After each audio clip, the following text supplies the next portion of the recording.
Today, we are going to work on creating seaweed for the front of our picture. I'm going to start with 4 sets of strips of paper. One set is going to have a tall green, a tall light green, and a short regular green. I'm going to use my scissors safely, and I'm going to wiggle them back and forth along the edge of the strip of paper. At the top, I want to make a point. So for a seaweed, we take the edge of the paper, and instead of it being straight, we want it to be curvy. It's okay if some are thick and some are thin. Seaweed can come in different sizes. Some can be tall and some can be short. I'm going to wiggle my scissors all the way to the top along the edge of the paper. When you get to the top, make sure the top of your seaweed has a point like on a triangle.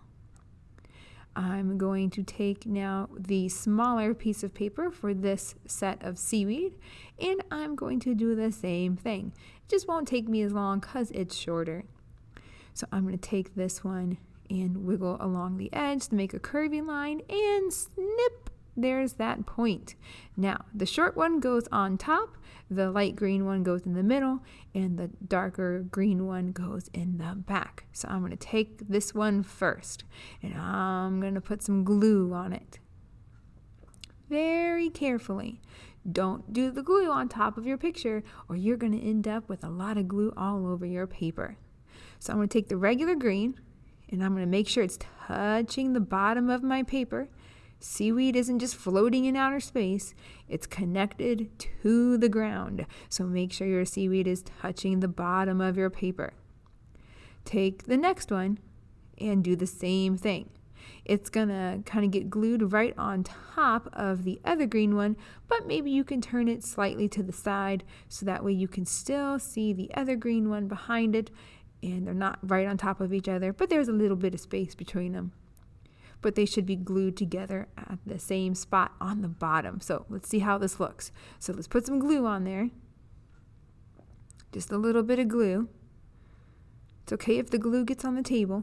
And I'm going to match it up in the same spot. Not over here, not over there. Right in the same spot. There we go. That looks pretty good. Press it down. Now this one also goes in the same spot. So 3 pieces of seaweed go in the same spot. But this one can be pointing a different direction. So you can turn them and make them going different directions. But they all start in the same spot. So each set of seaweed needs to start in the same spot. Now I'm going to go on to the next set of seaweed. I have a regular green, a light green, and a short regular green, just like the last one, and I'm going to cut them and glue them the same as the other ones. Once you're all done, you may want to get a white crayon or a white colored pencil and maybe color in some details on your shark, make his teeth stand out. You can also put just a little bit of a curved line, not all the way around the bubble, just on one side of the bubble to make it look 3D. This is an extra detail we can add to make our artwork look amazing.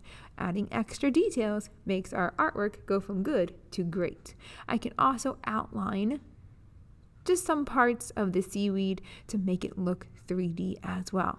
Not the whole thing, just a couple little spots here and there on one side. Give it a little curvy line, makes it look 3D. So now that I have made my extra details on my picture, I'm going to check to make sure that everything looks good. Don't glue the seaweed in front of the shark's face. And I'm going to make sure everything gets cleaned up and put away and my artwork is done.